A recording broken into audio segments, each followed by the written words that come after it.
Election तब होंगे जब मैं चाहूँगा। आसिफ अली जरदारी की टिकट होल्डर से मुलाकात में गुफ्तगू। कहा 2 माह तक इलेक्शन नहीं करा सकते। कारकुन सब्र करें, सब्र का वो फल मिलेगा जिसका आपको अंदाज़ा ही नहीं। जेल में रहकर मईशत पर बहुत सी कुतुब पढ़ी हैं। मुल्क की मईशत संभाल कर ज़खायर $100 अरब तक पहुँचाऊँगा। साबिक सदर का दावा, बोले फ़ौज का खर्चा ज़्यादा नहीं, सिर्फ प्रोपेगेंडा किया जाता है। तहरीक इंसाफ के कारकुनान से ये कहना चाहता हूँ कि आज भी इंसाफ का झंडा मेरे हाथ में है और मैं तहरीक इंसाफ के कारकुनान से कहना चाहता हूँ, आजमाइश का वक्त है, मुश्किल वक्त है, हौसले में रहिए, हिम्मत ना हारिए, रात कट जाएगी। हर गरूब के बाद एक तुलू भी होती है, उस तुलू का इंतजार कीजिए। वाइस चेयरमैन तहरीक इंसाफ को अदालती हुक्म पर रिहा कर दिया गया। अडियाला जेल के बाहर गुफ्तगू करते हुए शाह महमूद कुरैशी ने कहा कि हर गुरूब के बाद इंसाफ का झंडा मेरे हाथ में है। 1 माह कैद तन्हाई से गुजारा, अब अपना तजदिया चेयरमैन को बताऊंगा।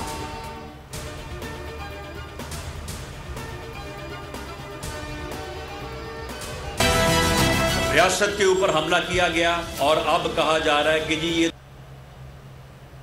हमारा सियासी एहतजाज था। ये सियासी एहतजाज नहीं था, ये सरकशी थी। वहाँ पे हसास तंसीबात थी, वहाँ पे हसास इंफॉर्मेशन थी, उनको या तो जला दिया गया या वहाँ से कंप्यूटर और लैपटॉप जो है वो उठा लिए गए। तो क्या ये चीज़ें जो हैं ये आर्मी एक्ट के तहत नहीं आती? 2018 में इसके इस तमाम गुनाहों के ऊपर जो है वो पर्दा डाला गया।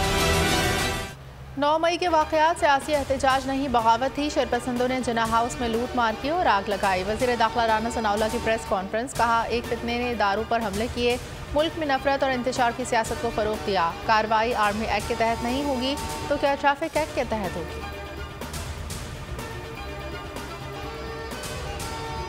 बगैर तस्दीक ऑडियोज़ पर प्रेस कॉन्फ्रेंस करने वाले वज़ीर को इस्तीफ़ा देना चाहिए। ऑडियो लीक्स केस में सुप्रीम कोर्ट के रिमार्क्स। चीफ जस्टिस ने कहा पहले ऑडियोज़ को प्लांट किया गया, फिर जजेस को बदनाम करके मामला हक़ाइक़ जानने के लिए भेज दिया। वाह क्या खूबसूरती से ये काम किया। बेंच पर एतराज़ की हुकूमती दरख्वास्त पर फैसला महफूज, कार्रवाई पर जारी हुक्म इम्तना बरकरार रहेगा।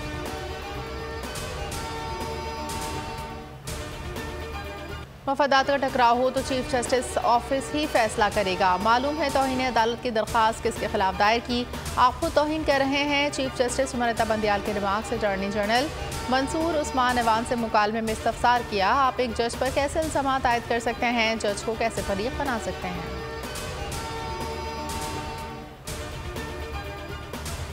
हालतों पे मैं चाहता हूँ कि कोई जाके आर्मी चीफ को भी बताए कि कानून क्या है। उस तरह बताया जा रहा है, जो वो चाहते हैं वो उसी तरह लोग मशवरा देते हैं। घरेलू ख़वातीन हैं, वो आपस में बात कर रही हैं और ये दिलचस्पी की बात है, हैरत की बात नहीं है कि मुस्लिम लीग नवाज के खिलाफ कोई वीडियो नहीं, ऑडियो नहीं आती। नून लीग के खिलाफ कोई ऑडियो नहीं आ रही, ये सोचने की बात है। एहतसास एहसन का सवाल, बोले 2 घरेलू खवातीन आपस में बात कर रही हैं और इसकी ऑडियो मंजर आम पर आ गई, मगर नून लीग से मुताल्लिक़ कुछ नहीं आया।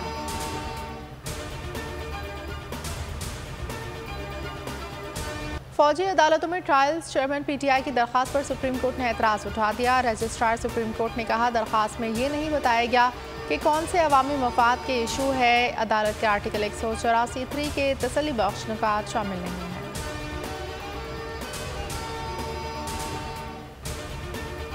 आज बहुत बेदर्दी के साथ बड़े सफाकाना तरीके से कोयटा एयरपोर्ट रोड के पास टारगेट किलिंग के नतीजे में वो शहीद हुए हैं। अब्दुल रज़ाक शर ना सिर्फ दरख्वास्त गुजार थे इमरान खान साहब के खिलाफ संगीन गद्दारी के मुकदमे में, उसमें वकील भी थे, उसकी मुकम्मल पैरवी भी कर रहे थे। उनकी टारगेट किलिंग के जिम्मेदार इमरान अहमद न्याजी साहब हैं।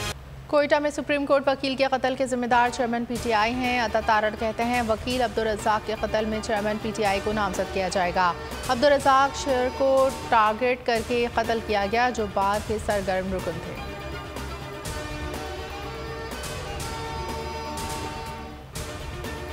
मैं मजीद साबिक अरकान असम्बली तरीन ग्रुप में शामिल राजा यावर कमाल, मामून तारड़ और राय असलम ने हाशिम डोगर, मुराद राज इस ग्रुप को छोड़ दिया।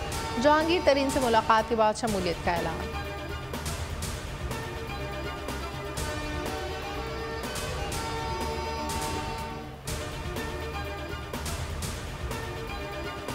जिना हाउस जलाओ घेराव का मुकदमा, यास्मीन राशिद की बरियत चैलेंज। हुकूमत पंजाब ने डिप्टी प्रोसिक्यूटर जनरल के तवस्सुत से अपील दायर की, मौक़िफ़ अपनाया। डॉक्टर यास्मीन राशिद ने जिना हाउस पर हमले की हिदायत दी।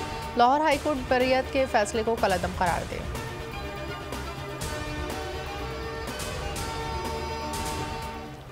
बुशरा बीबी ने मुकदमात की तफसीलात फराहमी के लिए लाहौर हाईकोर्ट से रुजू कर लिया। हुकूमत FIA और चारों सूबों के IGs को फरीक बनाया, मौक़िफ़ अपनाया। शफाफ ट्रायल के लिए मुकदमात के इंदराज की मालूमात और इन तक रसाई हर शहरी का कानूनी हक है।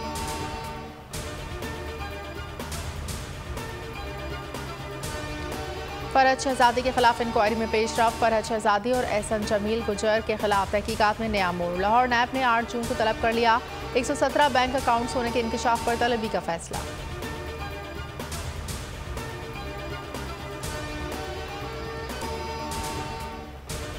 अमरीका ने एक बार फिर चेयरमैन PTI के इल्जामात को झूठा करार दे दिया। तर्जुमान अमरीकी महकमा खारजा ईदान पटेल की प्रेस कॉन्फ्रेंस, कहा पाकिस्तानी सियासत के फैसले पाकिस्तानी अवाम ने करने हैं। अमरीकी ताल्लुकात पाकिस्तान के साथ देरीना ताउन पर मबनी है। खुशहाल और जमहूरी पाकिस्तान अमरीकी मफादात के लिए अहम है। खदीजा शाह दोहरी शहरियत के हामिल हैं। अमरीका का पाकिस्तानी हुकाम से खदीजा शाह को काउंसलर रसाई देने का मुतालबा।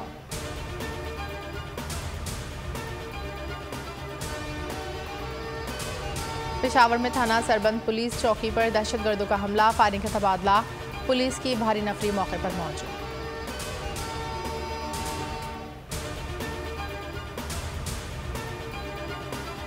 बजट से पहले कौमी इक़्तिसादी कौंसिल का इजलास। वज़ीर आज़म शहबाज शरीफ कहते हैं मौशी तरक्की और मुल्क की खुशहाली के हुसूल के लिए अहम फैसले किए। मौशी अहदाफ को पूरा करने के लिए पैदावार और कारकर्दगी में इजाफा करेंगे।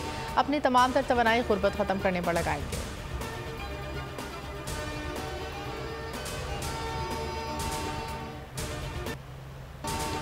और 1 जुलाई से बाजार और दुकानें रात 8 बजे बंद करने का फैसला। वफाकी वज़ीर बराए मनसूबाबंदी एहसन इकबाल ने बताया कि कौमी इक़्तिसादी कौंसिल का इजलास हुआ, जिसमें तमाम सूबों की नुमाइंदगी थी। शुरा ने तमाम तर सूरत हाल का जायज़ा लेने के बाद 1 जुलाई से रात 8 बजे तमाम दुकानें बंद करने की मंजूरी दी। अदलो इंसाफ की बात सब करते हैं, पर हकीकत में सच के साथ निडर होके खड़े रहने की जुर्रत नजर नहीं आती। बोल ने तश्कील दी 10 कोर्ट रिपोर्टर्स की टीम, जो केस की बेस तक जा पहुंचे। पैनल पे सफ़े अव्वल के legal experts. Court round up Neelam Arshad के साथ सिर्फ बोल पे। सब्सक्राइब करें और बेल दबाएं ताकि कोई खबर रह न जाए।